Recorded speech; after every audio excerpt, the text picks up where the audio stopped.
Ce mystère de la Sainte Trinité que nous avons développé dans les cours précédents nous a appris que Dieu, c'était une nature et trois personnes.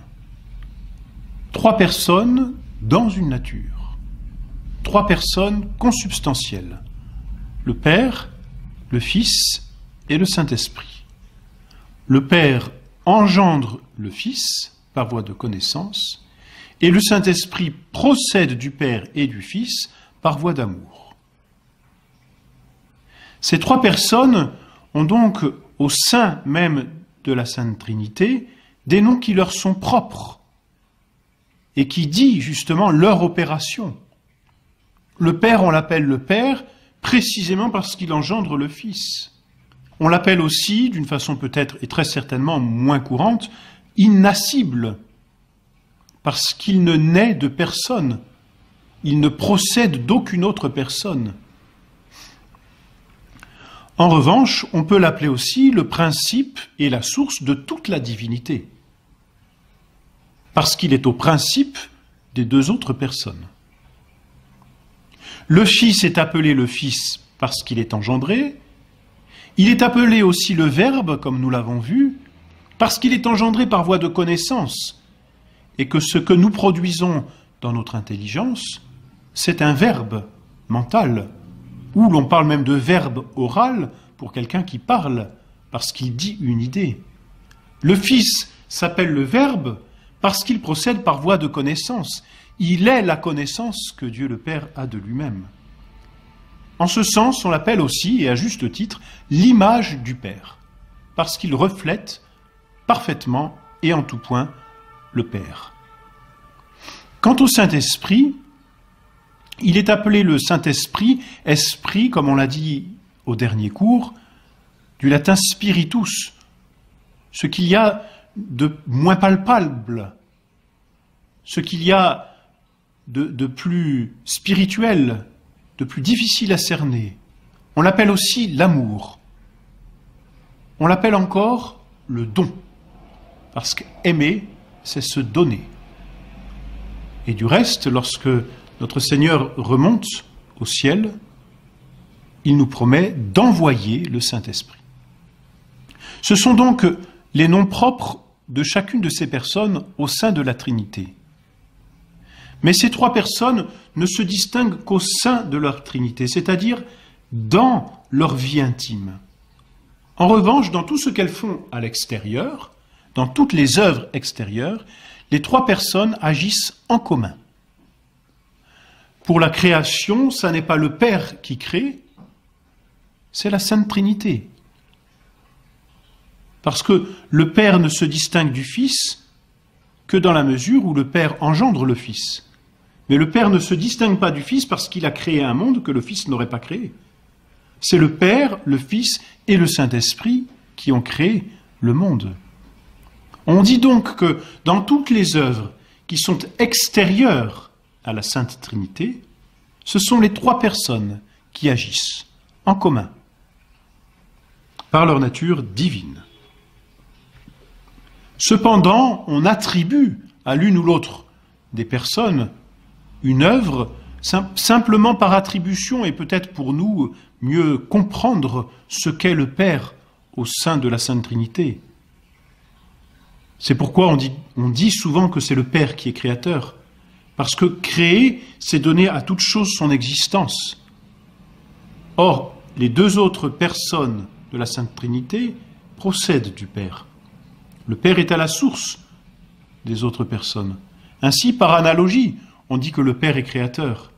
Mais en réalité, c'est le Père, le Fils et le Saint-Esprit qui ont créé. C'est par appropriation seulement que nous disons du Père qu'il est créateur. De même, c'est par appropriation que nous disons du Fils qu'il est sagesse, lui qui reflète parfaitement l'intelligence de Dieu, lui qui est la pensée de Dieu, donc la sagesse de Dieu. Mais, encore une fois, dans toutes les œuvres extérieures, ce sont le Père, le Fils et le Saint-Esprit qui agissent en commun.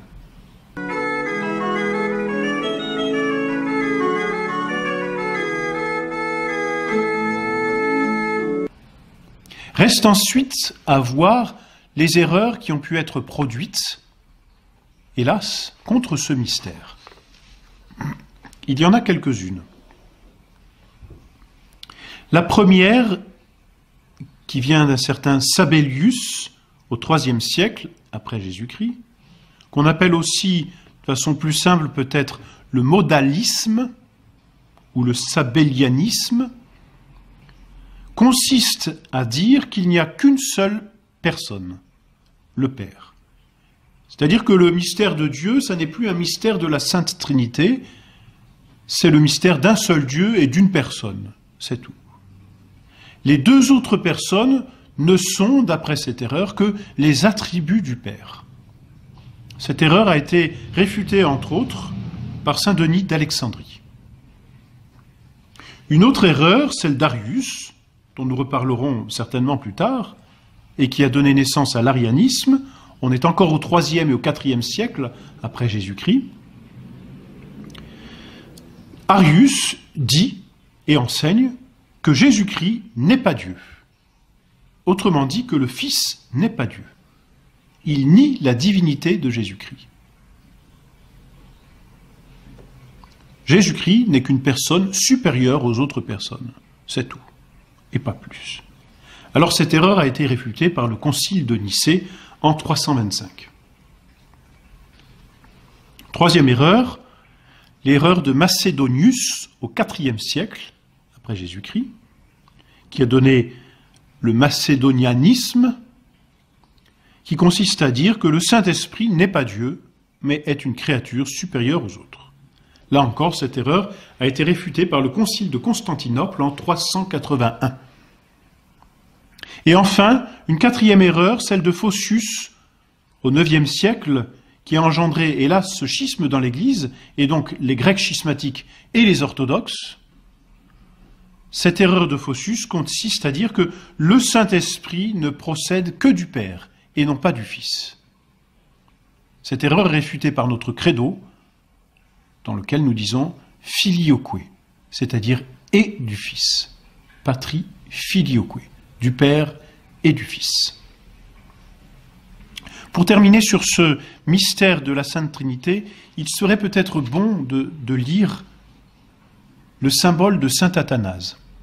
Un long symbole qui expose ce mystère de la Sainte Trinité d'une façon extrêmement simple, mais en même temps touchante, et qui nous permet de pénétrer à l'intérieur de cette intimité divine.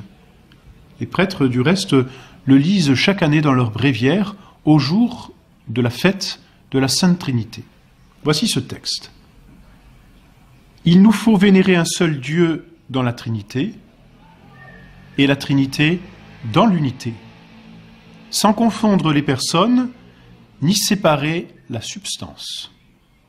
Car autre est la personne du Père, autre celle du Fils, autre celle de l'Esprit Saint. Et pourtant, le Père, le Fils et l'Esprit Saint sont un dans la divinité, égaux dans la gloire, coéternels dans la majesté. Tel est le Père, tel est le Fils, et tel est le Saint-Esprit. Le Père est incréé, le Fils est incréé, le Saint-Esprit est incréé. Le Père est immense, le Fils est immense, l'Esprit Saint est immense. Le Père est éternel, le Fils est éternel, l'Esprit Saint est éternel. Et pourtant, il n'y a pas trois éternels, mais un seul éternel. Ni trois incréés, ni trois immenses, mais un seul incréé, un seul immense. De même, le Père est tout-puissant, le Fils est tout-puissant, le Saint-Esprit est tout-puissant. Et pourtant, il n'y a pas trois tout-puissants, mais un seul tout-puissant. De même, le Père est Dieu, le Fils est Dieu, le Saint-Esprit est Dieu. Et pourtant, il n'y a pas trois dieux, mais un seul Dieu. De même, Seigneur est le Père, Seigneur est le Fils, Seigneur est le Saint-Esprit, et pourtant il n'y a pas trois Seigneurs, mais un seul Seigneur. Car de même que la vérité chrétienne nous oblige à confesser que chaque personne prise à part est Dieu et Seigneur, ainsi la religion catholique nous défend de dire qu'il y a 3 dieux ou 3 seigneurs. Le Père n'a été fait par personne, ni créé, ni engendré. Le Fils est du Père seul, non pas fait, non pas créé, mais engendré. L'Esprit Saint est du Père et du Fils, non pas fait, ni créé, ni engendré, mais procédant des 2. Il n'y a donc qu'un Père, et non pas 3 pères. Un Fils, et non 3 fils. Un Esprit Saint, et non 3 Esprits Saints. Et dans cette Trinité, rien n'est avant ou après. Rien n'est plus grand ou moins grand, mais en tout, les 3 personnes sont réciproquement coéternelles et coégales.